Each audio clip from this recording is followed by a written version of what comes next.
Estamos aqui em mais uma unidade da Escola Popular. E aí eu vou estar falando, né, lá do início, em meados de 2013, onde nós iniciamos aqui nesse local com o cultivo de hortaliças, né? Naquela época, o cultivo de hortaliças, nós pensamos para o autossustento da escola. Nós herdamos, da época do fazendeiro, um solo muito degradado. Aqui a criação de bois, né? O grande desafio naquela época foi a questão de entender a questão aqui do solo degradado, de iniciar as primeiras práticas, né? No início nós começamos com enleiramento, aqui nesse espaço, começamos com enleiramento, nós iniciamos com adubação do calcário, nós iniciamos também com adubação das leiras, com as composteiras que a gente fazia aqui, as formigas, né? As formigas, elas tinham bastante por conta do solo pobre, por conta dessa pobreza da biodiversidade que não tinha aqui nessa área. E aí nós começamos a trabalhar essa questão da biodiversidade. Começamos a trazer para aqui, para essa área, muita cobertura morta, adubações verdes, feijão de porco, a mucuna foi um grande fator. Algumas nativas, né, começamos a trabalhar com a banana, que deu um grande avanço, né, no processo daquela época. A gente não tinha naquela época irrigação. E aí começamos a criar esse mecanismo de entender o que era a cobertura morta, né? De entender a umidade, né? A cobertura morta trazia umidade de baixo para cima. E o solo descoberto, a gente percebia que o solo descoberto a planta não desenvolvia, né? E aí quando começamos a trabalhar muita cobertura morta, bananeira, né? Tronco de banana, além dos troncos de banana, muita matéria seca, né? O capim seco. Nós trabalhamos aqui por um período de 3 anos e meio na horta. De lá para cá começou a trabalhar uma cultura mais fechada, né? Pensando aí na questão do cacau, pensando aí em outras culturas, como vocês estão vendo hoje, uma agrofloresta já meio que consolidada, do ponto de vista que lá atrás era só pasto e hoje nós já temos uma grande diversidade, que naquela época a gente trazia de fora a adubação, né? A gente trazia de fora as composteiras, trazia de fora a cobertura morta. Hoje não, hoje a gente só está mantendo a cobertura através do que tem hoje aqui nesse espaço. Essa área de fruta aqui, ela tem hoje cerca de 2 anos.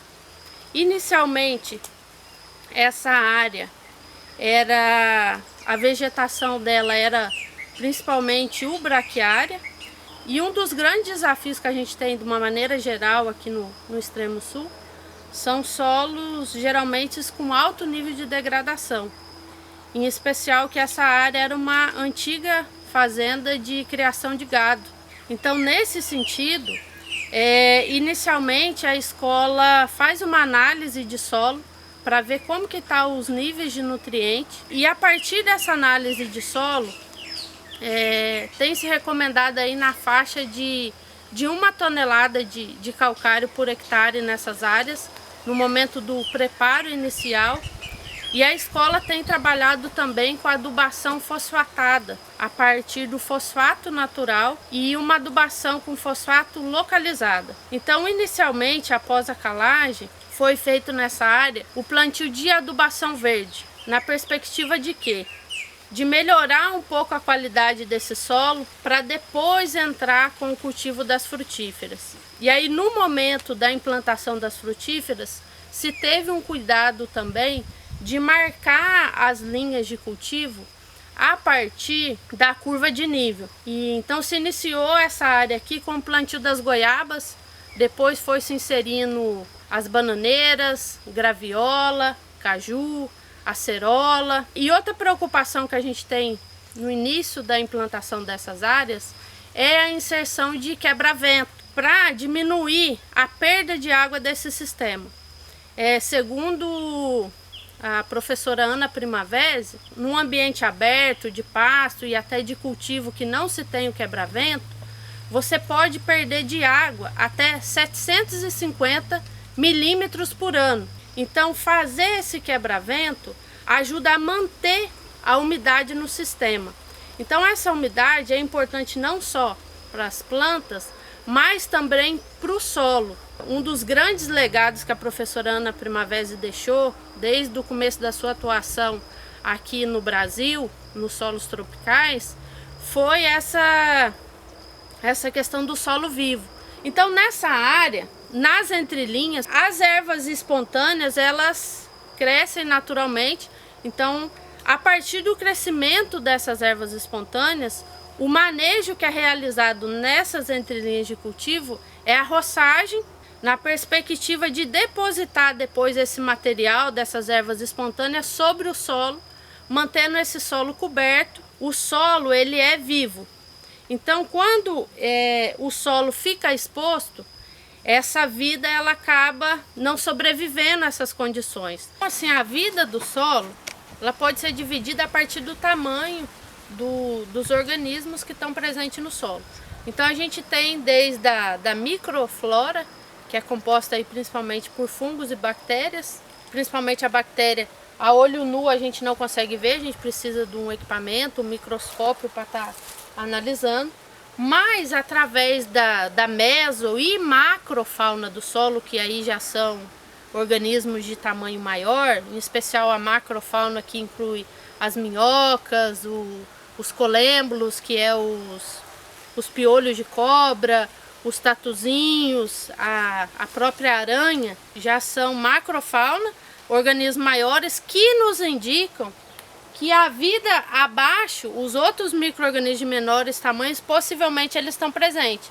Porque se a gente tem, por exemplo, uma aranha que é topo de cadeia, como se fosse a onça da mata, então é um indicativo que todos os outros micro-organismos e organismos de menores tamanhos, eles vão estar presentes aqui nesse solo. Essa questão da fauna do solo ela é muito utilizada como indicador de sustentabilidade do agroecossistema. Essa unidade é um outro sistema agroflorestal da escola, o SAF Café, Café Conilon, que é muito típico aqui dessa região do extremo sul da Bahia.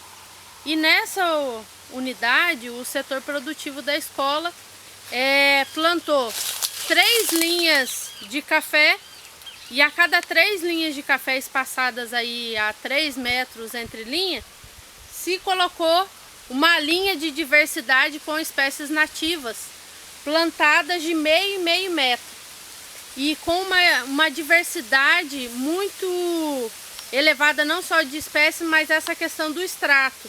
Então a gente tem aqui algumas espécies que a gente destaca para a produção de biomassa, que é o tucaneiro, tamanqueiro, fruto de sabiá, e essas espécies nativas, elas também são manejadas nesse sentido da poda, de estar devolvendo, né, para o solo essa matéria, essa biomassa, para estar mantendo sempre o solo coberto.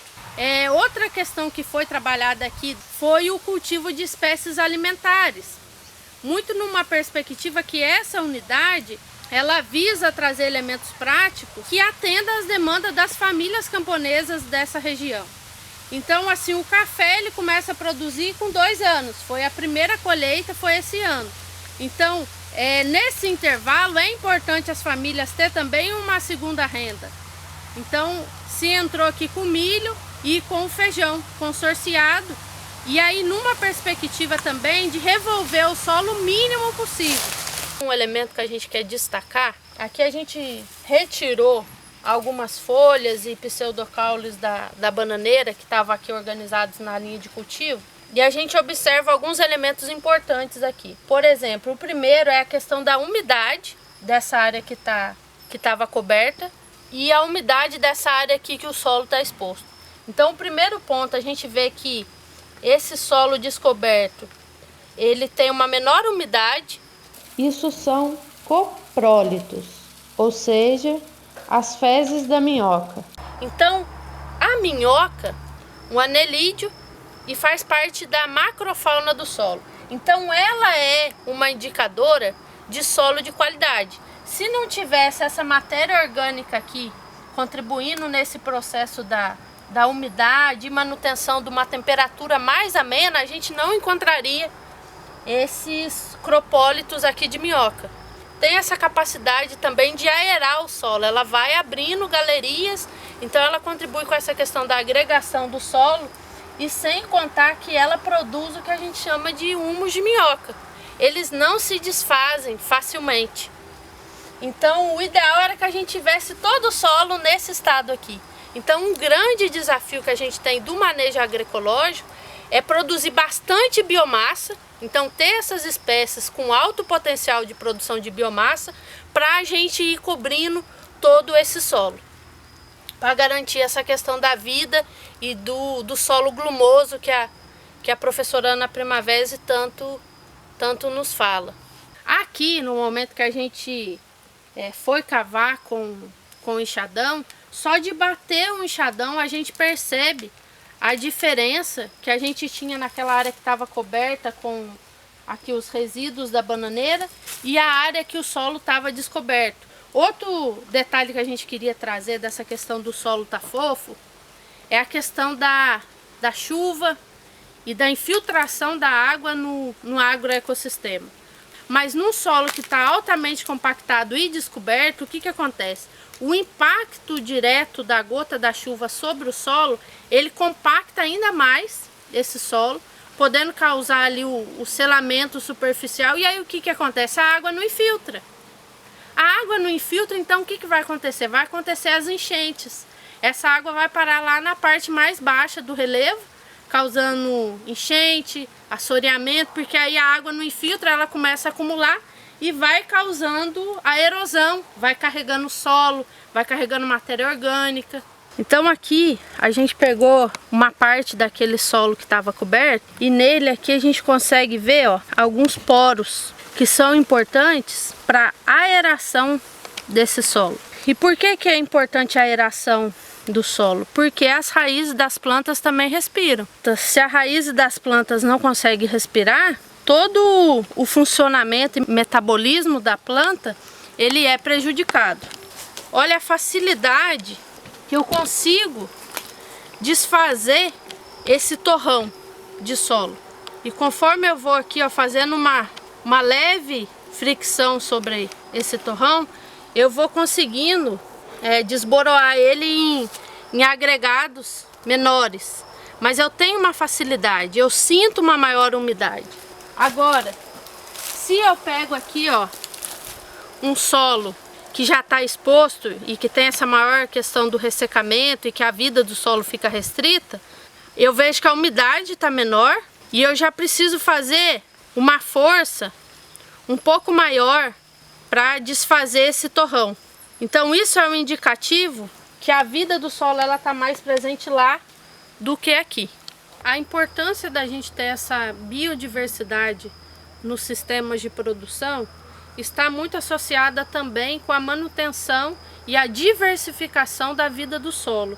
Cada micro-organismo tem especificidade, ou seja, esses micro-organismos têm preferências por determinadas substâncias que essas raízes vão excretar aqui no que a gente chama de rizosfera, que é essa parte aqui que envolve o sistema radicular da planta. Quanto mais diversidade de espécies vegetais a gente tem, maior essa diversidade também que a gente vai ter no solo. Cada espécie ela vai ter um sistema radicular diversificado, ou seja, em diferentes formatos também.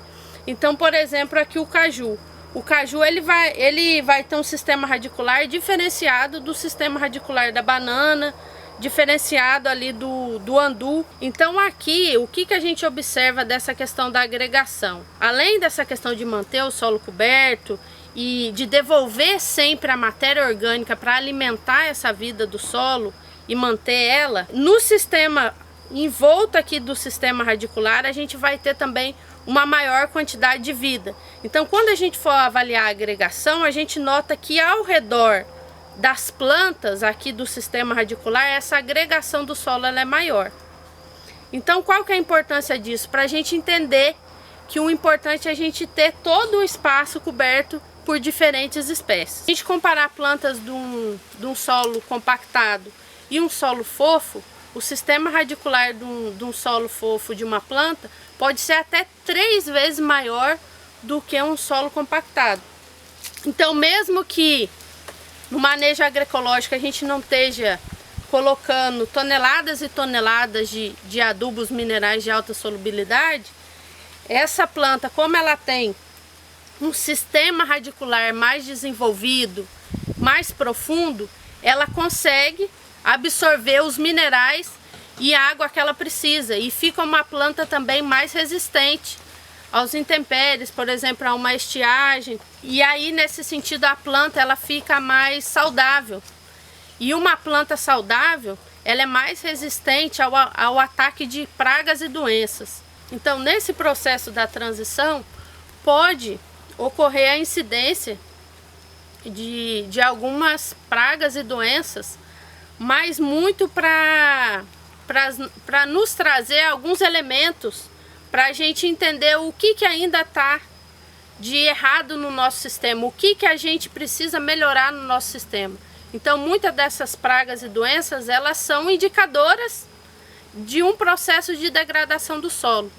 Por exemplo, as formigas cortadeiras, né, que é um grande dilema, principalmente nessa transição. E as formigas cortadeiras nada mais são que indicadoras de solos compactados, solos com baixo teor de matéria orgânica, baixa agregação. E, por exemplo, aqui na escola a gente tem experiência de áreas que no início tinha uma alta incidência de formiga cortadeira, mas que aí com 1, 2 anos de um manejo biodiverso, mantendo a cobertura do solo constante, essas formigas, a incidência delas já foi diminuindo ao longo do manejo.